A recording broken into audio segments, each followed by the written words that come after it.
با په بیان د بطلان د بیع د مبيعې قبل القبض. اول روایت کې حضرت ابن عباس رضی الله تعالی عنهما فرمایي چې پیغمبر علیه السلام ویلي چا چې طعام واخیست نو نه دی خرڅوي تر څو چې استعفا نه یې کړې. او بیا ابن عباس رضی الله تعالی عنه خپل اجتهاد سره ویي چې د ما خیال دا د هر شی د طعام په شکل ده، طعام پورې حکم نه د مختص هر شی د چې واخیست چې تر څو استعفا نه یې شوي نو نه دی خرڅوي. دوم روایت کې بیا دغه مضمون ده د استوفي په ځای یقبضو ټکی راغلی. دغه ابن عباس رضی الله عنهما فرمایي پیغمبر علیه السلام چا چې طعام واخیست نو نه دی خرڅوي تر څو پورې چې قبض کړي، او هر شی د وی د ما په خیال باندې په منزله د طعام ده. دریم روایت بیا دغه ابن عباس رضی الله عنه د یو ټکی بیا بدلی چې نبی علیه السلام چا چې طعام واخیست نه دی خرڅوي حتی یکتاله، ګوره یکتاله یقبضه یستوفیه، چې تر څو پیمانه کې ویتلي خپل ځان ته معلومې کړي. ابن عباس ته شاګرد وی ولې دی وی ته نه ګورې چې خلک شی خرڅوي ذهب په سرو زرو باندې او طعام مرجن مؤخر وي. دا بل روایت کې بیا ابن عمر رضی الله عنه نبی علیه السلام چا چې طعام واخیست نه دی خرڅوي حتی یستوفیه. دا بل روایت کې چې ابن عمر رضی الله عنه موږ به د نبی علیه السلام په زمانه کې طعام واخیست بیا به په موږ باندې یو څوک مقرر و امر به کوو چې د دغه ځای نه یو وارې نقل که خپل ګدام ته خپل دکان ته چې په کوم ځای کې د اخیستی په هغه ځای کې به یې نه خرڅوي. دا بل روایت بیا دغه مضمون د ابن عمر رضی الله عنه فرمایي چې نبی علیه السلام څوک چې طعام واخلي نو نه دی خرڅوي چې تر څو استعفا وکړي. موږ به طعام د رکبانو نه واخیست اټکلن جزافن، بیا یې موږ منې کړي وو چې هلته یې خرڅ کړو چې تر څو یې خپل مکان ته نقل نه کړو. دا بل مضمون بیا دغه مضمون د ابن عمر رضی الله عنه وی. دا بل بیا دغه مضمون ده حتی یقبضه. دا بل روایت کې ابن عمر رضی الله عنه وی چې د نبی علیه السلام په زمانه کې به محتسب په بازار کې مقرر و، چا به چې طعام واخیست اټکلن بیا به چې په هغه ځای خرڅوو چې کور ته به یې نه و وړی دکان ته به یې نه و وړی نو ویو به. دا بل روایت کې بیا حضرت عبدالله ابن عمر وی ما خلک د زمانه د نبی علیه السلام کې لیدلي چې طعام به واخیست نو بیا ویل کېده چې په هغه ځای خرڅوي چې تر څو خپل ځای ته نه یې وړي، او چې جزافن شی واخلي بیا به خپل اهل ته یې وارې وړي. اخر روایت هم دغه ده. اوس دلته دوی مسلې، یوه مسله بیع د طعام قبل القبض په عبارت کې ذکر شوه. شی دی واخیست د خوراک شی قبض کړی دی لا نه ده ته په بل چا خرڅوې، دا څنګه ده؟ اول دغه مسله الفاظ د استعفا د قبض ذکر کیږي، څوک یې دواړه یو شی دی فرق نه لري.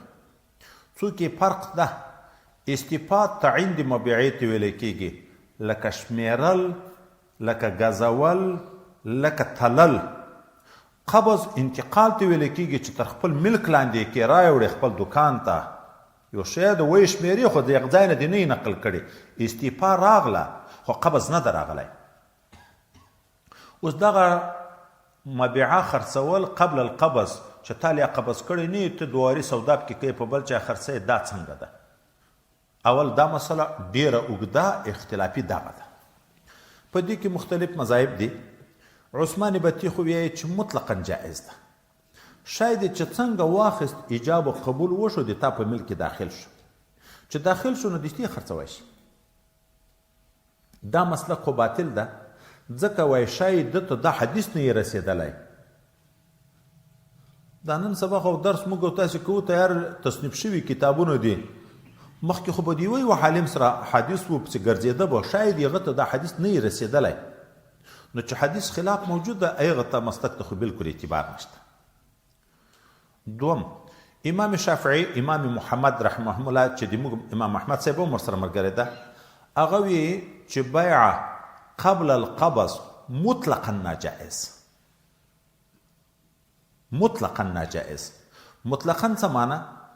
طعام وي که غیر طعام وي، منقول شی وي که مځکې وي عقار وي.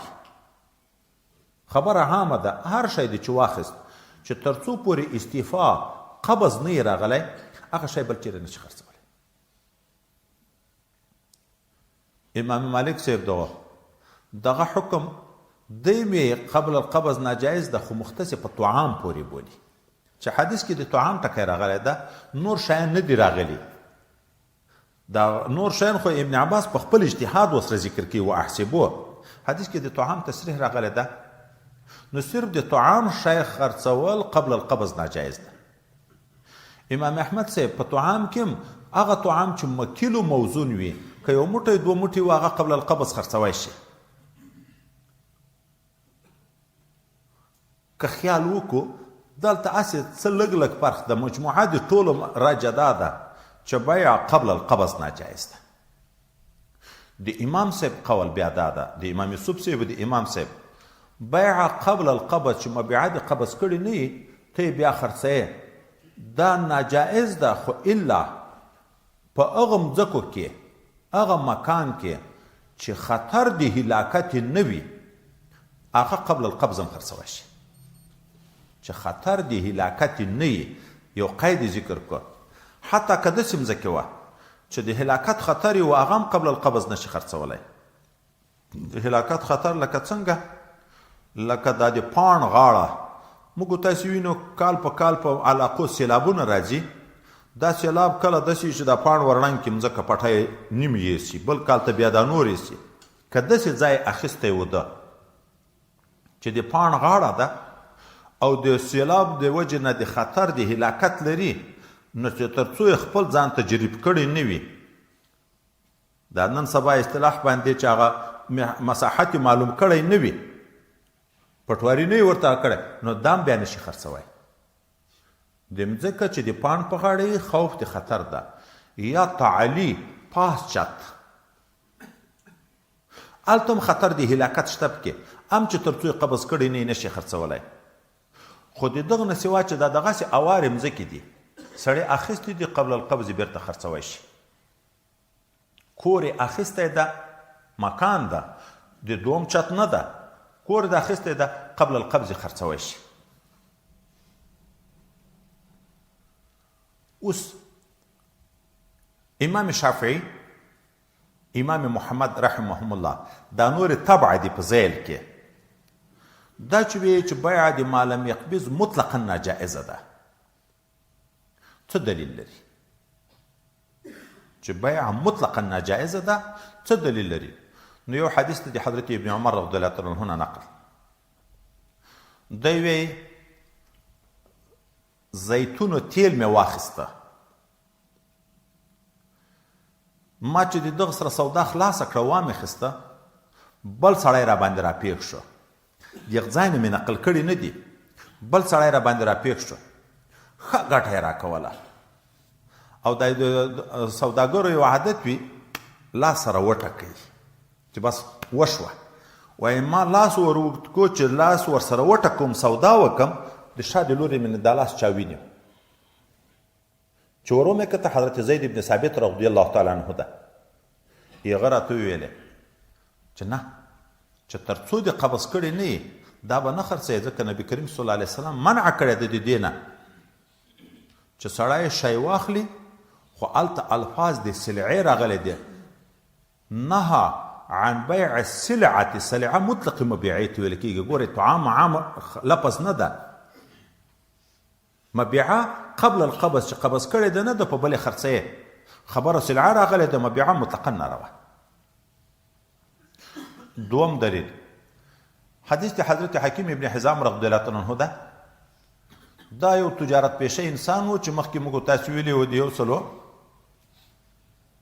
څو کلو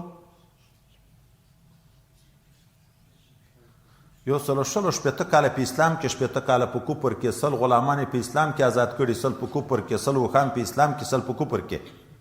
دا حضرت حکیم ابن حزام پیغمبر علیه الصلاة والسلام ته ویایي زه سودا وکم، اوس کومه طریقه روا کومه ناروا؟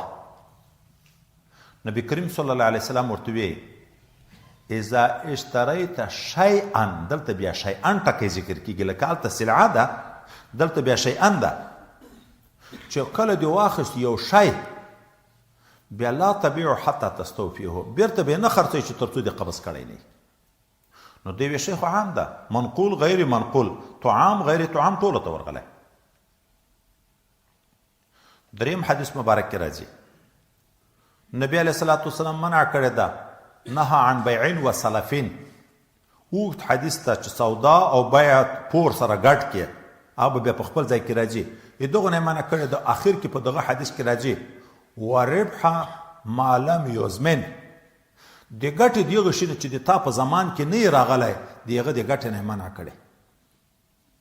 چې قبض کړی دې نه وي په تا مضمون ده، سودا دې وکړه، هغه بایع شټایل یا تا ته نه د تسلیم کړی، مخکې تر تسلیم نه تلف شو، د ده نه غلا یې وړ، سیلاب یې وړ، بل شی یې وړ، د تا نه روپۍ غوښتی شي چې تا په زمان کې نه راغلی خو په ده واوښت، نو ته ګټه هم نشي پکې کړی. زمان کې د تا هلته راځي چې ته قبض کې، نو ګټه هم د تا ده، بیا تاوان هم د تا ده. نو امام شافعي صاحب دغه په دغه احادیثو دلیل نیسي په دې چې بیع د ما لم یقبض مطلقا ناجایز ده. احناف یې دغه موږ هم منو، په دغه حدیثو موږ هم یې چې بیع د ما لم یقبض ناجایز ده، خو معلول بعلتین ده. هغه علت په عقارو کې نشته، په مځکو کې، ځکه هغه موږ جایز بولو. معلول بعلتین چې ده؟ علت د دغه بیع د منع غرر و انفساخ البیع، انفساخ العقد. ما د ده نه شی واخیست کتاب په 100 روپۍ، مال یې قبض کړی نه ده، دا دومه سودا ما په ده باندې خرڅ کو په 110 روپۍ. سودا وشوه، د کتاب اخیست، ما ورته ویل ما اخله دلته زه ښه کتاب لرم، دا مې واخیست، سودا مو وکړه. اوس کتاب تسلیموم، زه ورغلم یغ ته چې ما چې کتاب ته راخیستی ده کتاب راکړه، هغه ویل ما نه خو غلو یې وړ، ما نه ورک شو، اوبو یې وړ. دغه بیع، دا دومه بیع، دا پسخه شوه که نه شوه؟ دا دوکه د ده سره ما وکړه، زه قادر په تسلیم د مبیعین وم، بیع الغرر نه مخکې منع شوې وه که نه؟ تسلیم د مبیعی زه قادر یم چې مال یې نه قبض کړی. اوس چې زه قادر نه یم، هلته مې دای د بلې سودا نه م ویست چې تر څو پورې بیا کتاب تسلیمي وخت راځي، کتاب په منځ کې ورک شو، د بلې سودا نه مې م ویست، د سره مې دوکه وکړه. دغه علت چې موجودیږي په د منقولي شیانو کې موجودیږي، مځکه چونکې تښتول کېږي نه، نو غرر د انفساخ د بیع نشته. ما مځکه واخیسته، لیدلی مې هم نه ده. که مخکې مو په یاد وي حضرت عثمان رضی الله تعالی عنه او د حضرت طلحه رضی الله عنه په منځ کې چې نزاع راغله، چې حضرت عثمان ورته ویل ما هغه مځکه در باندې خرڅه ده چې لیدلی مې نه ده، نو قبض راغلی.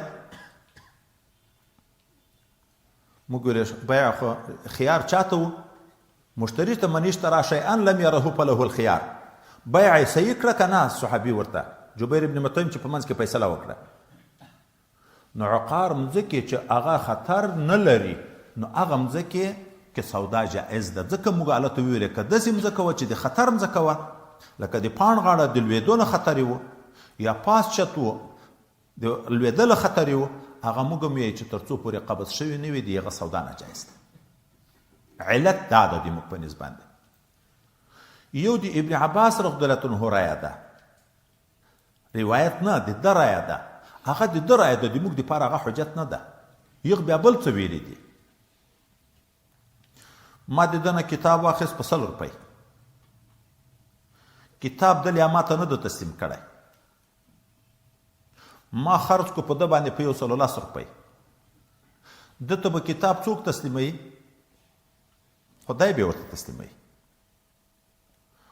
روپۍ نقدې، کتاب مبیعه پور مرجن مؤخر. د ده نه مې کتاب واخیست په 100 روپۍ، 100 روپۍ مې ورکړې، کتاب یې لا نه ده راکړی. ما په ده خرڅ کو په 110 روپۍ، کتاب ده ورکو، نو په واقع کې ما په ده څه خرڅ کړه؟ روپۍ مې خرڅ کړې، 100 روپۍ مې په 110 په خرڅ کړې. ما خو 100 روپۍ ده ته ورکړې وې، کتاب خو ما ده ته نه کو ور، کتاب خو هغه ورته تسلیم کو. ما دغه روپۍ په ده خرڅ کړې، نو سود د په خپلو اجناسو کې زیادت راغی، روپۍ په روپیو په زیادت باندې خرڅ شو. ما خو هلته حق صرف د 100 روپیو کتاب الادمه په ملک نه ده داخل شوی نو ګویا کې لکه 100 روپۍ چې په یو 100 خرڅ کړي دا د حضرت امام ابن عباس رضی الله عنه رایه ده موږ په نس دا رایه نه د علت هغه ده چې غرض د انفساخ دی بیع ده هغه په منقولي شیانو کې راځي په غیر منقولي شیانو کې چې خطر نه وي نو هغه نه راځي نو لهذا بیع د ما لم یقبض په مځکو کې جایز ده خو په منقولي شیانو کې صریح حدیث ته دا ناجایز یو علت خو دا شو چې غرض د انفساخ د بیع راځي رسول الله صلی الله علیه وسلم شفقت وکړو په امت مخکې نه خلک خبر کړ چې سبا به بیا جنجالونه وي دا شی اخیستی په تلیفون باندې هلې راغلی نه په بلې خرڅي بیا په منځ کې غله ورته پیښ شي یا موټر چپه شي بیا څومره لنجې په د خلکو په مابین کې راځي په موجوده دور کې یو بل علت هم فقها ذکر کوي چې بیع د ما لم یقبض ناجایز ده هغه کې ځکه چې ضرر عامه د عامو خلکو ده او مخکې موږ تاسو ویلي وو چې حریت اجتماعي ته ترجیح ده په حریت فردي باندې کینیا کې چای واخلي مثلا یو مثال درکم کیلو په 100 روپۍ هغه سړی چې چای راشي د ته راورسیږي بازار کې چې دی په خپله خرڅوي نو خو د اراده د 10 روپۍ ګټه ده نو کیلو کې به 10 روپۍ ګټي په 110 روپۍ خرڅوي او چې قبل القبض سوداوي وشي د ما اخیستی و په 100 روپۍ دی راغی چې چای شته لکه د نن سبا دغه سوداوي دي او ما مال را روان ده شته په دې خرڅ کړم کیلو په 110 دته بیا خپل ګاکونه دي دا ټول په دغه لګیا دي هغه ته بیا خپل ګاک راغی دی په هغه باندې خرڅ کړي په 110 روپۍ خو بیا دی پکې ګټي حتی وایي کله 10 سوداوي پکې شوي وي 10 سوداوي اوس چې هر یو 10 روپۍ پکې ګټي بازار ته چې راورسېدو کیلو اخرني تاجر ته هغه اخرني مشتري ته کیلو په څو ولوېده په 200 نو دی بیا په عامو خلکو چې خرڅوي په 210 دا 100 روپۍ تاوان عام خلکو ته د دغه وجې نه راغی که هغه اول تاجر ده ته را رسېدلی وای ده په خپله په 110 خرڅوه ځکه ده خو هغه اول مشتري ته م هغه د په 110 ورکوه نو چې دلته را رسېدلی وایم خو ده خو په 110 خرڅوه دا چې سوداوي ډېرې شوې هر یوه ګټه پکې وکړه د 9 نفرو خو ګټه راغله 10 روپۍ هر یوه ګټه وکړه عام حریت اجتماعي ته تاوان ورغی عام خلکو ته ضرر شو د 110 روپۍ شی 210 ته وخوت مهنګایي ده مهنګایي ورته شی جګ شو دغه سوداوي هم ډېرې دي نور تاوانونه خو څه کوي چې لانجې پکې شی هغه نه ده نرخ جګ شي نرخ ټیټ شي مختلف او بل یو نقصان دا هم ده بیع د ما لم یقبض چې سړی وکړي ما د ده نه کتاب واخیست په 100 روپۍ قبض کړی مې نه ده مشتري ما ته راپېښ شو ما د ده د وړاندې په هغه خرڅ کړو په 110 روپۍ دی به په دغه خپله سودا مخکینۍ پښیمانه کېږي که نه نو کله وایي حیله د بیع د فسخې جوړه کړي چې ای ما سره فسخه ځکه مشتري خو یې ولیدو چې بلې هغه د په 110 اخلي نو جنجال جوړ کې ما ته د روپۍ په وخت راونه رسولې لکه دا نن سبا ما ته د روپۍ په خپل وخت راونه رسولې ما ته د دا ونه کړه بیرته بیع سره په فسخ کې دی بیا هغه ګټه په ځای باندې دی دغه تنازع او نزاع هم ټولې د دغه وجې نه راځي او چې شی راورسېدو تا قبض کو تسلیم دی کو موجوده فقها دا وی په تلیفون سودا روا ده خو هغه اوله سودا شی موجود ده مبیعه دی هغه دکاندار سره مخکې موږ تاسو ویلي شرا د ما لم یره خو جایز ده صرف سمپل شی درته رالیږلي هغه سره بې ګورې که هغه سره موافق نه و بېرته یې رد کوی شي اوس تا چې لیانه یې قبض کړې ته بیا په بل ځای کې نشي خرڅولی د ده قانون دا د یوه مذهب خبره ده که د ټولو مذهبو خو ګوره دا خو د ټولو اتفاقي شوه چې بیع د ما لم یقبض چې شی لا قبض شوی نه ده اول دا سودا جایز ده د اصلي مالک نه د ده په ملک شته تا سودا ورسره وکړه که په تلیفون وي که په مخامخ وي خو چې مبیعه دې نه د قبض کړې ته به یې په بل نه خرڅوې قرار د انفساخ د بیع پکې موجود ده د مسلمان سره دوکه پکې راځي نور نزاع او جنجالونه هغه شیان خو ځان ته پسې پرېږدي او خلکو ته جګوالی د قیمت ځان ته نقصان ده پکې نو اوله مسله په دغه نن حدیث مبارک کې چې ذکر شوه دغه ده دومه مسله په د اخرنۍ روایتو د ابن عمر کې چې ډېر د شمس المشایخ الحاج خلیفه صاحب دین محمد دامت برکاتهم العالیه د واتساپ شمیره 0029 300